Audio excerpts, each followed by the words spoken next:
Hello guys, Sunil Rathore के mini blog में आपका स्वागत है। मैं स्वस्थ हूँ, मस्त हूँ, खुश हूँ। आशा करती हूँ आप भी स्वस्थ मस्त खुश होंगे। जैसे कि सभी जानते हैं कि दिवाली आने वाली है और सब अपनी घर में सफाइयों में बिजी है।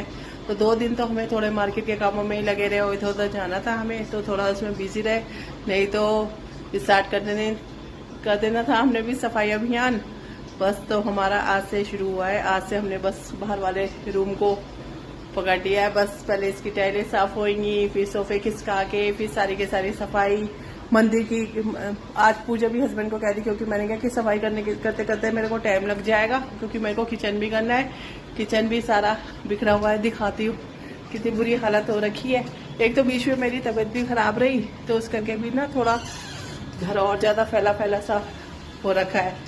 तो हस्बैंड से मैंने कहा कि एकदम ऊपर की चढ़ के ऊपर की जो माइक्रोवेव वगैरह ऊपर रखा हुआ है उधर की सफाई कर दो, बाकी नीचे का मैं समेटूंगी। अब नीचे का ये सारा समेटना है, रैकों के नीचे की तो मैंने कर ली, क्योंकि इसमें जो सामान है वो मैंने पैकिंग में रखा हुआ है, इसलिए इसमें कोई दिक्कत नहीं आती, जल्दी से ही निमट जाता है। क्योंकि पहले रखती थी डिनर सेट वगैरह ओपन कि ऐसे ही निकाल लिए, फिर मैंने कहा कि नहीं, जेब जैसे साइकिल वगैरह की बेकरी के बड़े बड़े बैग आते हैं ना केक के, तो फिर मैं उनको यूज कर लेती हूँ कि ये क्रॉकरी वॉकरी रखने के लिए। और जितना हम पैकिंग में रखते हैं ना उतना ही हमें सफाई वगैरह करने में, अगर सामान को पैकिंग के साथ रखा जाए ना तो बहुत आसान रहता है। कहते हैं कि सफाई होनी बहुत आसान होती है, कहता है जितना पैकिंग में। क्योंकि पहले मैं ऐसी रख देती थी कि ताकि आराम से दिख जाए कि हाँ ये पड़ा है, यहाँ ये पड़ा है। मैंने क्या कहता कि बड़ा आलस आता है कि ये पैकिंग खोल के देखने में इसमें क्या रखा है, इसमें क्या रखा है। पहली बार पैकिंग ही ऐसी बना के रखो कि वैसे ही पता चल जाता है, क्योंकि क्रॉकरी के तो मोस्टली डब्बे ही होते हैं। तो बस तो इसलिए आसान से हो जाता है, उसी में बांध के रख दो, साफ सुथरे भी रहते हैं और निकालने में भी आसानी रहती है। डिनर सेट वैसे ही इतना बड़ा है, सब साइज के आते हैं, मीडियम भी, कम सामान के भी, ज्यादा सामान के भी, तो वो इतना बड़ा सा उसकी काफी बड़ी सी पैकिंग हो जाती है। तो वो सैगल वैगल वाली बेकरी के जो बड़े बड़े बैग आते हैं ना, जो उनके जब हम सामान लेके आते हैं तो वो बैग वगैरह मैं इनकी पैकिंग के लिए रख लेती हूँ, जिससे बहुत आसानी हो जाती है।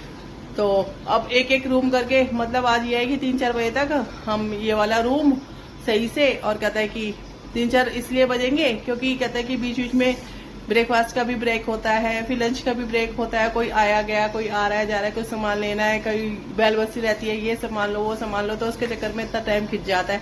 नहीं तो अगर सिर्फ सफाई का होना, ये तो मैं बड़ी जल्दी खींच दूँ। और अब तो वैसी फुर्ती सी आ गई है, क्योंकि घूमना फिरना भी थोड़ा हो गया है, जैसे जाना था। और जो मेन हमारा जहाँ जाना था वो तो मेन हो गया, जो कि सबसे ज्यादा जरूरी था।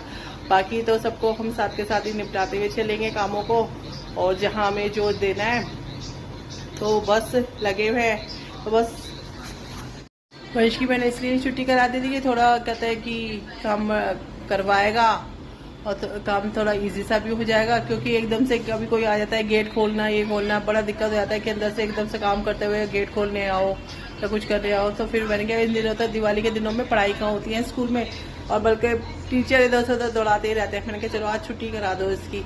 तो इसने भी ये वाली सामने वाली वॉल कर दी है पूरी क्लीन, और ये वाली वॉल भी जहाँ तक का सोफा का ये पोर्शन है यहाँ तक क्लीन कर दिया है।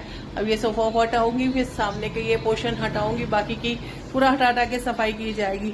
और फिर सबसे लास्ट में जब तक जोत जल रही है, फिर उसके बाद में सबसे बाद में मैं मंदिर की साइड आ जाऊंगी, इधर का पोर्शन ले लूंगी सारा का सारा। क्योंकि मंदिर वाली साइड का पोर्शन इससे नहीं करवाऊंगी क्योंकि बच्चों से नहीं करवाने की, कोई भी इसको नहीं पता चलता। ये तो कह रहा था मम्मी मंदिर को उतार दो, मैं वहाँ चढ़ के ऊपर की सफाई थोड़ी कर दूंगा। मैंने कहा नहीं, वहाँ की ऐसे चढ़ना नहीं है, मंदिर चाहे हो या ना हो, लेकिन अब उस जगह पे जहाँ मंदिर बन गया है उस जगह पे नहीं चढ़ना। तो चलो, ये तो आज बात हुई सफाई से जुड़ी हुई। सफाई अभियान हमारा आज से चालू हो गया, कल तक पूरा खत्म हो जाएगा सारे रूम का। क्योंकि ये भी बता रहे थे अभिला वाले रूम की कल इन्होंने कर दी थी क्योंकि मैं जब अभिला के साथ मार्केट के कामों के लिए गई हुई थी तो ये इन्होंने पीछे के रूम की सफाई कर दी थी। तो बस अब हमारा अंदर जो हमारा सोफे वाला ड्राइंग रूम है बस उसकी रह गई है। बस जल्दी करके ऐसे काम निपटाएंगे। बस इसी के साथ ब्लॉग को खत्म करने का टाइम आ गया है। वो तो सबसे पहले साईनाथ महाराज जी का शुक्राना। ओम साईनाथ है नवा। गुरु बिना ज्ञान नहीं, जीवन में मान नहीं। मेरा तो जिंदगी में कुछ भी है ही नहीं, सच बोलो तो। मेरे गुरु के बिना, मेरे साईनाथ महाराज जी के बिना मेरी जिंदगी तो कुछ भी नहीं है। और जैसे कि भोले बाबा का दिन है तो ओम नमो पार्वते पते नमः, हर हर महादेव। सबका दिन शुभ हो। और अब हम मिलेंगे शाम के ही मिनी ब्लॉग में, जो कि कल नहीं हो पाया था। वैसे मैं रात को बनाने की वो सोची थी, मैंने कहा नहीं चलो कोई बात नहीं, अपने मन में भगवान की स्तुति कर लो, वो ज़्यादा अच्छा है।